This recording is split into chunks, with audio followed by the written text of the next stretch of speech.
ஒரு பொண்ணுக்கு அம்மா வீடு சொர்க்கம், மாமியார் வீடு பொறுப்புன்றது உண்மை தான் போலங்க.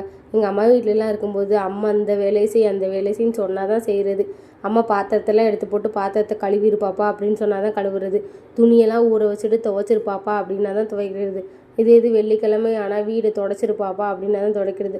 ஆனால் அம்மா எனக்கு எப்பயுமே இந்த வேலையை கொடுக்க மாட்டாங்கங்க. அவங்க வேலைக்கு போகிறதுனால முடியாத சமயத்தில் மட்டும்தான் இந்த வேலையை சொல்லிட்டு போவாங்க. ஆனால் மாமியார் வீட்டில் அப்படி இல்லைங்க. வியாழக்கிழமை ஆனவுடனே நம்ம வீடு துடைக்கணும், சனிக்கிழமை ஆனவுடனே விளக்க கழுவி பூஜை ரூம்லாம் நீட்டாக வச்சுக்கணும்.